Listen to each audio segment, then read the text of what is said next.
सबको मेरा नमस्कार। सारे स्टूडेंट को मेरा नमस्कार। आज मैंने गुड मॉर्निंग की जगह नमस्कार का यूज किया है। क्यों? ताकि आप लोग को जागरूक करने के लिए, इससे अपनी हिंदी मातृभाषा से, कि हम लोग को अपनी हिंदी मातृभाषा से भी क्या होना चाहिए, हमेशा जुड़े रहना चाहिए। तो आज हम लोग अपनी कॉमर्स क्लास में आप सभी का स्वागत करते हैं। और कॉमर्स क्लास में हम लोग आज किसके बारे में पढ़ने वाले हैं? गेनिंग रेशियो के बारे में। क्लास 12 में जो चैप्टर है रिटायरमेंट, रिटायरमेंट का मतलब समझते हैं आप लोग? रिटायरमेंट का हम लोगों ने नाम तो सुना है। और रिटायरमेंट का मतलब क्या होता है? जब इंसान काम कर लेता है, काम करने के बाद जब उसकी उम्र की अवधि खत्म हो जाती है 60 साल के बाद, या फिर अब वो कोई पर्सन गवर्नमेंट जॉब में है तो उसकी एक पर्टिकुलरली एज लिमिट तक होती है कि वो उतने साल तक वहां पर काम करेगा और उसके बाद क्या होगा, उसको वहां से रिटायर कर दिया जाएगा। लेकिन गवर्नमेंट क्या करती है, उन वाले पर्सन्स को जो पेंशन के रूप में जो सर्विसेज है, जो सैलरी है, वो पेंशन के रूप में हमेशा उनको दी जाती है।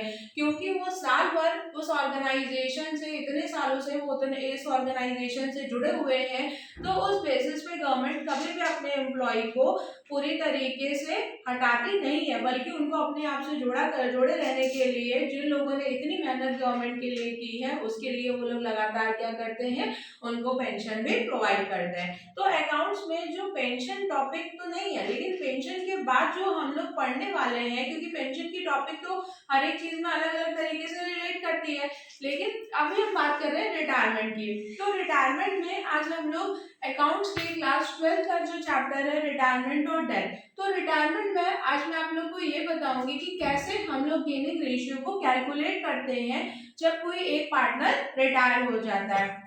सपोज करिए कि कंपनी में 3 पार्टनर हैं, ए, बी और सी। ए, बी और सी में से अगर ए रिटायर हो गया तो बचा कौन? बी और सी। तो बी और सी क्या करेंगे, उसका लाभ जो है वो बी और सी को अब इक्वली रूप से जो है वो मिलता हुआ रहेगा। तो सी का फायदा या ए का फायदा जो बी और सी को मिलेगा, उसी को हम लोग क्या कहते हैं, एक तरीके से गेनिंग रेशियो कहते हैं। तो गेनिंग रेशियो हम लोग को निकालना अब जरूरी होता है। क्यों? क्योंकि जो पुराने पार्टनर होते हैं उनमें गेनिंग रेशियो जो है वो बटा हुआ रहता है, क्योंकि पुराने वालों में क्या होता है, शेयर इक्वली बटा हुआ रहता है। और कई बार रहता है, ऐसा होता है कि उनके कैपिटल के अकॉर्डिंग उनका रेशियो बना हुआ रहता है। तो अब हम लोग क्या करेंगे, जो गेनिंग रेशियो हम लोग कैलकुलेट करेंगे, जब एक पार्टनर चला जाता है तो बचे हुए 2 पार्टनर को जो फायदा मिलता है उसी को हम लोग क्या कहते हैं, गेनिंग रेशियो। आइए अब हम लोग पढ़ते हैं अपने क्वेश्चन की तरफ, जहां पे मैंने 3 पर्सन का नाम दिया है। पहला नाम है Madhu, Surabhi, Nikhil are partner without any partnership deed. अब यहाँ पे बोल रहा है कि मधु, सुरभि और निखिल जो है वो 3 पार्टनर है कंपनी में। मधु जो है वो रिटायर हो गया, तो मधु जब रिटायर हो रही है तो वो क्या कर रही है, अपना शेयर जो है वो 5:3 के रूप में बचे हुए पार्टनर्स को डिस्ट्रीब्यूट कर दे रही है। तो अब आपको कैलकुलेट करना है क्या, गेनिंग रेशियो। लेकिन गेनिंग रेशियो से निकालने से पहले आपको जो बचे हुए पार्टनर है उनका न्यू रेशियो निकालना जरूरी होगा। तो सबसे पहले हम लोग क्या करते हैं, जो न्यू पार्टनर्स बचे हुए हैं या फिर जो बचे हुए पार्टनर से एक पार्टनर रिटायरमेंट होने के बाद तो उनका न्यू रेशियो कैलकुलेट करेंगे। अब यहाँ देखिए, Madhu is to Surabhi is to Nikhil. मैं आप लोग को बहुत ही शॉर्ट में कॉन्सेप्ट बताऊंगी, जिससे आप लोग का कॉन्सेप्ट जो है वो एकदम क्लियर हो जाए। अब 1:1:1 है तो इनका शेयर क्या हो गया, 1/3 1/3 1/3। 3 यहाँ पे कैसे आया, इन तीनों के रेशियो को ऐड करेंगे तो यहाँ पे सबके अपॉन में डिनोमिनेटर में 3 रिप्रेजेंट होगा। रिटायर आपका हो रहा है यहाँ पे कौन, मधु।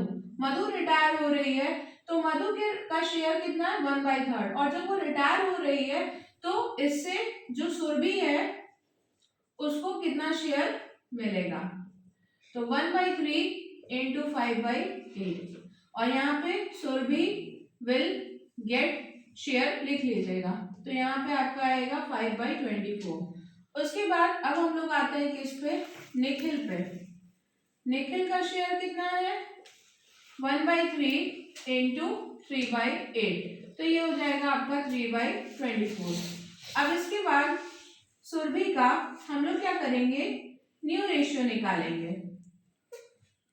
जब हम सुरभि का न्यू रेशियो कैलकुलेट करेंगे तो सुरभि का पुराना रेशियो कितना है, 1/3। याद रखिएगा एडमिशन के केस में आपका जो नया शेयर निकालते हैं उसमें प्लस होता है, और चेंजिंग इन प्रॉफिट शेयरिंग के रेशियो में एडमिशन के केस में वही चीज आपकी माइनस होती है। अब हम 3 और 24 का एलसीएम ले लेंगे, तो यहाँ पे 3 8 24 और ये 5 यानी 11/24। और फिर यहाँ पे हम निकालेंगे निखिल का न्यू रेशियो। तो जब हम निखिल का न्यू रेशियो निकालेंगे तो 1/3 प्लस 3/24। तो यहाँ पे एलसीएम लेंगे तो 3 8 24 और 3 यानी हो गया 11:24। और यहाँ 8 प्लस 5 13 होगा, इसको बाय मिस्टेक हो गई मेरी, इसको ठीक कर लीजिएगा। तो सुरभि और निखिल का जो न्यू रेशियो है वो अब आपका क्या हो गया 11 13:11। इसको हम लिख लेंगे। अब हम निकालेंगे यहाँ पे गेनिंग रेशियो। गेनिंग रेशियो को निकालने का फॉर्मूला क्या होता है, new ratio minus old ratio. तो आपका न्यू रेशियो अगर मैं बात करूं सुरभि की, तो सुरभि का जो न्यू रेशियो है वो कितना दिया है 13/24 और पुराना रेशियो क्या है 1/3। उसी तरीके से हम निखिल का निकालेंगे। निखिल का कितना दिया है 11/24 माइनस 1/3। 24 और 3 का एलसीएम लेंगे 24 आएगा, 24 और यहाँ पे 13 और यहाँ पे 8, यह आएगा आपका 5/24 और 24 यहाँ पे ले लेंगे तो ये आपका आ जाएगा 11 माइनस 8 यानी 3/24। तो आपने यहाँ पे देखा कि जो आपका गेनिंग रेशियो है वो भी क्या आया 5:3 आया, यानी जिस शेयरिंग रेशियो में जो रिटायर्ड पार्टनर है वो अपना शेयर जो बचे हुए पार्टनर्स को बांट के गया था उसी में आपका गेनिंग रेशियो आ गया। तो कई बार क्या होता है जिस एक्वायरिंग शेयर को हम लोग देते हैं वही हमारा क्या होता है गेनिंग रेशियो में आंसर के रूप में आता है। तो ये कॉन्सेप्ट भी एक सही है, आप अपने आंसर को इस तरीके से भी वेरीफाई और चेक कर सकते हो। तो ये एक छोटा सा कॉन्सेप्ट था जो मैंने आपको बताया, जहाँ पे जब एक पार्टनर रिटायर होता है तो बचे हुए पार्टनर्स किस तरीके से अपना गेनिंग रेशियो निकालते हैं। Thank you everyone.